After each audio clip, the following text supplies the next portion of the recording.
کسی مرض کو پالے نہیں. حضرت حکیم الامت تھانوی رحمۃ اللہ نے فرمایا کہ جو نفس کی رعایت کرتا ہے پھر وہ نفس کبھی شیر کی طرح آ کر سامنے کھڑا ہو جاتا ہے، سوء خاتمے کا اندیشہ ہوتا ہے.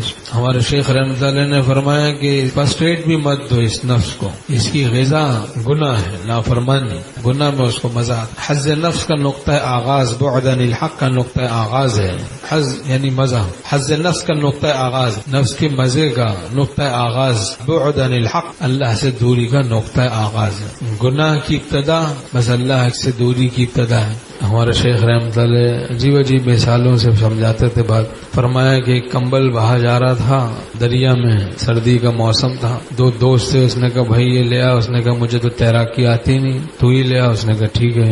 اب وہ تیرتا ہوا گیا، اب اس نے کمبل کو پکڑا، کہنے لگا بھائی آ جا. اس نے کہا بھائی یہ تو آیا ہی نہیں جا رہا مجھ سے. کہا کیا بات ہے؟ کہا بات یہ ہے کہ ہم تو سمجھے کمبل ہے، یہ تو ریچھ ہے، میں نے اس کو پکڑا، اس نے مجھے پکڑ لیا. تو فرمایا ایسے ہی محنت کر کے آدمی کبھی گناہوں میں پڑتا ہے، پھر گناہ ایسا لپٹ جاتا ہے چھوٹتا ہی نہیں، یہاں تک کہ وہ شقاوت کا باعث ہو جاتا ہے، ہلاکت کا باعث ہو جاتا ہے. بدنگاہی سے تو ایمان میں کمی آتی ہے، رفتہ رفتہ کبھی ایمان بھی چلا جاتا ہے. خدا جس کو مردود بنا دے اس کو کوئی مقبول نہیں بنا سکتا. خدا جس کو دوزخی بنا دے اس کو کوئی جنتی نہیں بنا سکتا. اللہ لہ الخلق والامر، اسی کا کام ہے پیدا کرنا، اسی کا حکم چلتا ہے. تو شقاوت سے ہم بچیں، اللہ ہم سب کو شقاوت سے بچائے کہ گناہ بھی کرے نادامت بھی نہ ہو. یہ قساوت ہے، قساوت انسان کو شقاوت پہ مبتلا کر دیتی ہے. سختی، دل کی سختی. گناہ بھی کر رہا ہے، ندامت بھی نہیں، احساس بھی نہیں. گناہ کرتے کرتے عادت پڑ جانے کے بعد پھر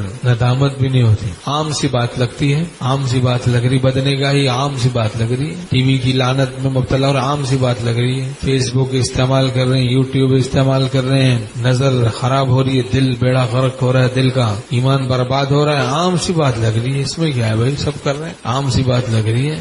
بدنگاہی بھی چل رہی ہے، احساس بھی نہیں. یہ قساوت ہے، قساوت، دل کی سختی کے گناہ کرے ندامت بھی نہ ہو. عادت کے بعد یہی حال ہوتا ہے، عادت پڑ جاتی ہے گناہ کی، یہ حال ہوتا ہے کہ پھر آدمی کو احساس بھی نہیں رہتا. ندامت تو کیا، اب وہ احساس ہی ختم، بے حسی پکڑ لیتی. تو توفیق توبہ سلب ہو جائے یا ایمان سلب ہو جائے، یہ شقاوت ہے، شقاوت. عادت بنانے سے گناہوں کو پھر آدمی شقی ہو جاتا ہے. عادت بنانے سے عادی ہوتا جاتا ہے، شقی ہوتا جاتا ہے، بدبختی پکڑ لیتی ہے. گناہوں میں پڑے رہنے سے آدمی شیطان کے قریب ہو جاتا ہے، شیطان کا مقرب بن جاتا ہے. خدا کی بات جو بندہ مان لیتا ہے بس وہ سعادت مند ہو جاتا ہے. اللہ کی بات مان لیتا ہے وہ سعادت مند ہو جاتا ہے، سعید ہو جاتا ہے، شقاوت سے محفوظ ہو جاتا ہے. جو نہیں مانتا اللہ کی بات، گناہوں میں پڑا رہتا ہے، وہ شقی ہو جاتا ہے. ہر گناہ میں خاصیت ہے بدبخت بنانے کی، تو اس بارے میں چوکنا رہنا ضروری ہے. کوئی بھی گناہ ہماری شقاوت کا کہیں سبب نہ بن جائے. نفس کی جب رعایت کی جاتی ہے تو نفس ہلاک کرتا ہے.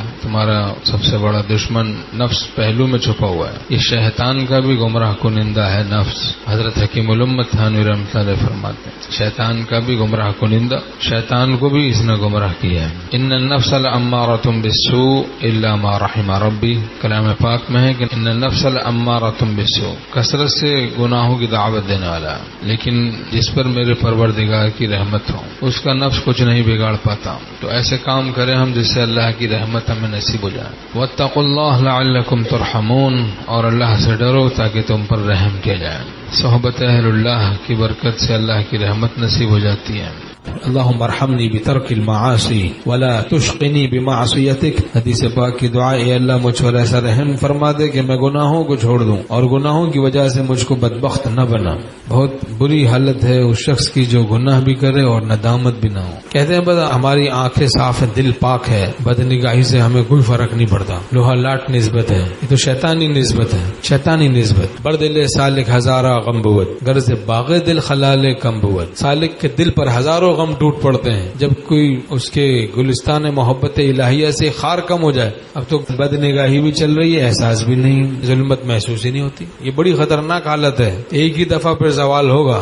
ہمارے شیخ رحمہ اللہ نے فرمایا نماز فجر قضا ہو گئی یا جماعت چھوٹ جائے تو پہلے توبہ کرو، ناشتہ نہ کرو، ہنسو نہیں. اب دن بھر موبائل کی بدماشیوں میں، نیٹ کی بدماشیوں میں لگے ہوئے اور ہنسنا بھی آ رہا ہے، کوئی مزوں میں بھی فرق نہیں آ رہا. جبکہ صحابہ رضی اللہ عنہم کی کیا حالت تھی ضاقت علیہم الارض بما رحبت وضاقت علیہم انفسهم کہ جب ان سے چوک ہو گئی تو اپنی جانوں سے بیزار ہو گئے اور زمین باوجود وسعت کے ان پر تنگ پڑ گئی.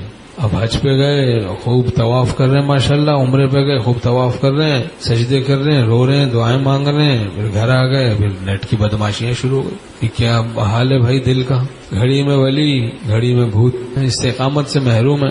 یہ نہ ہو. اور دل ہدایت کے بعد کبھی ٹیڑھا ہو جاتا ہے. یہ دعا ہے، اس کو ہم ہر نماز کے بعد مانگیں اللہ سے، اس سے دین پر انشاءاللہ استقامت نصیب ہو جائے گی. ربنا لا تزغ قلوبنا بعد اذ هديتنا وهب لنا من لدنك رحمة انك انت الوهاب. اے ہمارے پروردگار، ہمارے دلوں کو ٹیڑھا نہ ہونے دے بعد اس کے کہ آپ نے ہم کو ہدایت عطا فرمائی. ہمارے شیخ رحمۃ اللہ علیہ فرماتے تھے کہ پتہ چلا کبھی ہدایت کے بعد بھی دل ٹیڑھا ہو جاتا ہے نا، اور ہبا کر دیجیے اپنے پاس سے رحمت.